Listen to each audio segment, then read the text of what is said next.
Hello learners, my name is Annu. Welcome to my YouTube channel. आज के इस video में हम डिस्कस करने वाले हैं उत्तराखंड टेट यानी यूटेट का प्रीवियस ईयर पेपर जो 2020 को हुआ था। आज हम देखेंगे पेपर 1 के CDP यानी चाइल्ड डेवलपमेंट पेडागोजी के आगे के 15 क्वेश्चंस कि किस तरह के क्वेश्चन पूछे गए थे प्रीवियस ईयर पेपर में। इससे पहले के 15 क्वेश्चन हमने कल की वीडियो में डिस्कस किए थे। अगर आपने वो वीडियो अभी तक नहीं देखी है तो आप जाकर देख लीजिए, उसका लिंक मैं नीचे डिस्क्रिप्शन बॉक्स में डाल दूंगी। ये वीडियो बहुत हेल्पफुल होगी आपके आने वाले यूटेट की परीक्षा में। तो शुरू करते हैं हम अपनी आज की वीडियो। क्वेश्चन नंबर 16, कोहलबर्ग के नैतिक विकास संबंधी सिद्धांत के अंतर्गत निम्नलिखित में से कौन सी बात उस सिद्धांत की एक अवस्था नहीं है? Which one of the flowing is not a stage in Kohlberg theory of moral development? A संवेदी प्रेरक यानी सेंसरी मोटर, बी प्राक रूढ़िगत यानी प्री कन्वेंशनल, सी रूढ़िगत यानी कन्वेंशनल और डी पोस्ट रूढ़िगत यानी पोस्ट कन्वेंशनल।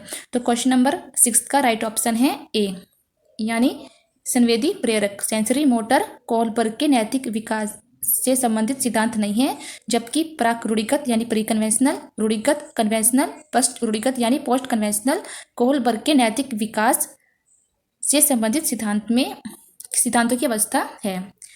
क्वेश्चन नंबर 70, एक छात्र गणित के प्रश्न करते हुए एक प्रश्न पर अटक गया। कुछ समय सोचने के बाद अचानक उसे युक्ति सूझी तथा समस्या हल हो गई। इस प्रकार के अधिगम को कहते हैं? ए सक्रिय अनुबंधन यानी ऑपरेंट कंडीशनिंग, बी क्लासिकीय अनुबंधन यानी क्लासिकल कंडीशनिंग, सी सूझ द्वारा अधिगम यानी इनसाइट, डी श्रेणीबद्ध प्रविधि यानी हायरार्किकल अप्रोच।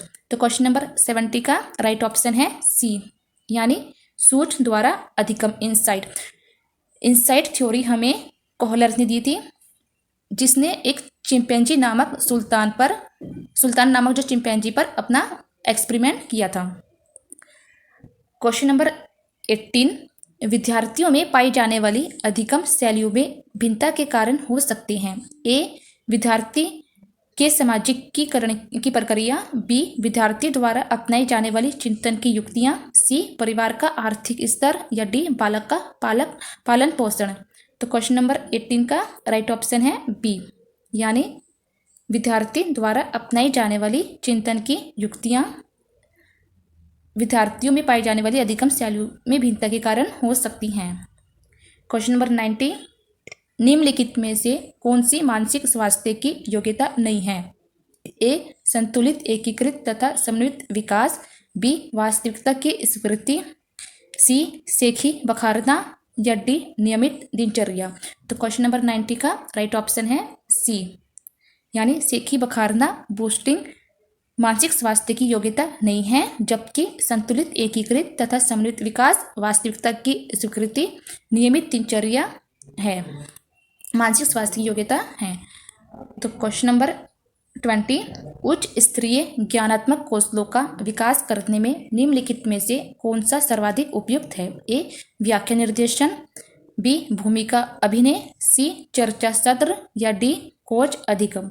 तो क्वेश्चन नंबर 20 का राइट ऑप्शन है डी यानी खोज अधिगम, इंक्वायरी लर्निंग उच्च स्तरीय ज्ञानात्मक कौशलों का विकास करने की सर्वाधिक उपयुक्त है।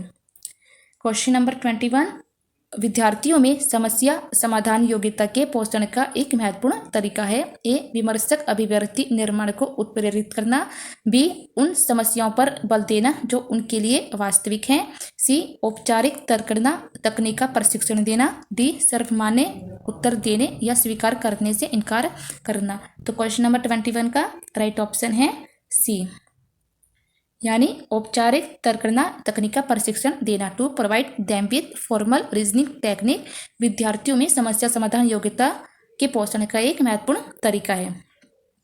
क्वेश्चन नंबर 22, पाठ्यक्रम से भाव है। ए विद्यार्थी द्वारा स्कूल में प्राप्त किए गए सभी अनुभव। बी विषय जिन्हें अध्यापक वर्ग द्वारा पढ़ाया गया। सी कोर्स के लिए निर्धारित पाठ्यक्रम। डी कक्षा अनुभव खेल क्रीडाएं।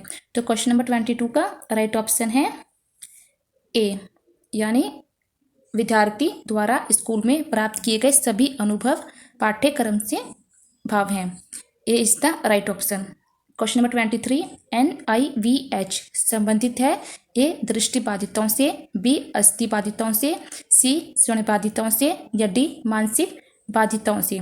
तो क्वेश्चन नंबर 23 का राइट ऑप्शन है ए, यानी दृष्टिबाधितों से, विजुअली हैंडीकैप्ड। NIVH का फुल फॉर्म है national institute of visually handicapped. Question number 24, पूर्व भाषाई बाधिरता होती है। ए भाषा अर्जन से पूर्व, बी भाषा अर्जन के उपरांत, सी जन्म से या डी उपयुक्त में से कोई नहीं। तो क्वेश्चन नंबर 24 का राइट ऑप्शन है ए, यानी भाषा अर्जन से पूर्व भाषाई बाधिरता होती है। क्वेश्चन नंबर 25, स्वर्ण बाधितों के लिए कक्ष व्यवस्था का कौन सा आकार सबसे ज्यादा प्रभावशाली है। ए वृत्ताकार, बी अर्धवृत्ताकार, सी आयताकार या डी वर्गाकार। तो क्वेश्चन नंबर 25 का राइट ऑप्शन है बी, यानी अर्धवृत्ताकार, सेमी सर्कुलर। स्वर्ण बाधितों के लिए कक्ष व्यवस्था का अर्धवृत्ताकार आकार सबसे अधिक प्रभावशाली है, क्योंकि इसमें स्वर्ण बाधित छात्र शिक्षक के अधिक समीप होते हैं। ऐसे में स्वर्ण बाधित छात्र शिक्षक की बातों को आसानी से समझ सकते हैं और इससे उनकी जो अधिगम क्षमता में वृद्धि होती है। क्वेश्चन नंबर 26, कौन सी अधिगम विशेषता मानसिक मंद बालक की नहीं है। ए धीमी गति से सीखना, बी शीघ्र भूलना, सी अनुकरण से सीखना या डी सामान्यीकरण की क्षमता। तो क्वेश्चन नंबर 26 का राइट ऑप्शन है डी, सामान्यीकरण की क्षमता, यानी एबिलिटी टू जनरलाइज। मानसिक मंद जो बालक हैं उनमें सामान्यीकरण की क्षमता का अभाव रहता है। ऐसे जो बालक हैं वो धीमी गति से अधिगम करते हैं, साथ ही इनमें जो है भूल जाने की क्षमता भी वो अधिक होती है। तो मानसिक मंद बालक अक्सर अनुकरण यानी नकल के माध्यम से सीखने का जो है निरंतर प्रयास करते हैं। क्वेश्चन नंबर 27, दृष्टि बाधितों के लिए एकीकृत शिक्षा का उद्देश्य है। एकीकृत शिक्षा यानी इंटीग्रेटेड एजुकेशन। ए सामाजिक एकीकरण, सोशल इंटीग्रेशन, बी सामाजिक मान्यता यानी सोशल रिकॉग्नाइजेशन, सी ए व बी दोनों। तो 27 का राइट ऑप्शन है सी, यानी ए व बी दोनों, सामाजिक एकीकरण और सामाजिक मान्यता दृष्टि बाधितों के लिए एकीकृत शिक्षा का उद्देश्य है। एकीकृत शिक्षा प्रणाली के जो अंतर्गत समाज के जो सभी व्यक्ति समूह को एक समान शिक्षा प्रदान की जाती है।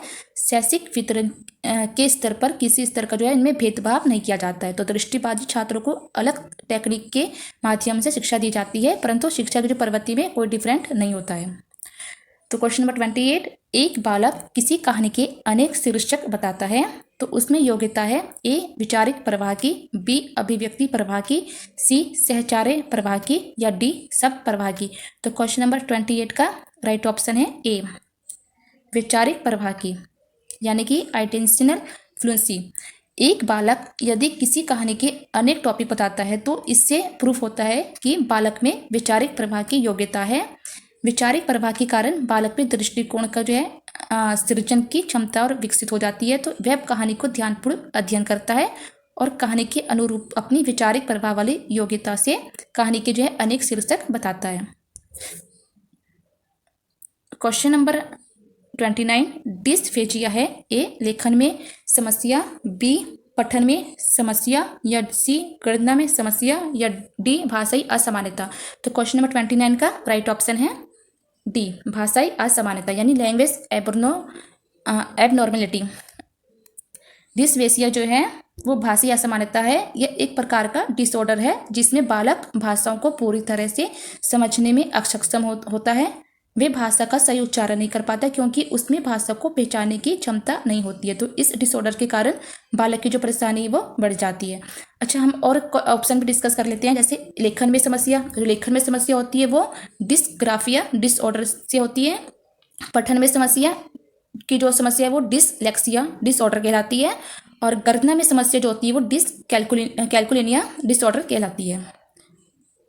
क्वेश्चन नंबर 30, संज्ञान जानने की प्रक्रिया है जिसमें सम्मिलित नहीं है। ए सोचना, बी समझना, सी सेकी बखारना या डी समस्या समाधान। तो क्वेश्चन नंबर 30 का राइट ऑप्शन है सी, यानी सेकी बखारना बोस्टिंग जो है वो संज्ञान जानने की प्रक्रिया में सम्मिलित नहीं है, जबकि सोचना, समझना और समस्या समाधान यानी थिंकिंग, अंडरस्टैंडिंग, प्रॉब्लम सॉल्विंग जो है वो कॉग्निशन की प्रक्रिया में सम्मिलित है। तो ये थी हमारी आज की 15 क्वेश्चन की वीडियो। तो कैसी लगी आज की हमारी आपको वीडियो, तो हमें ज़रूर बताना कमेंट करके। Thanks for watching my video.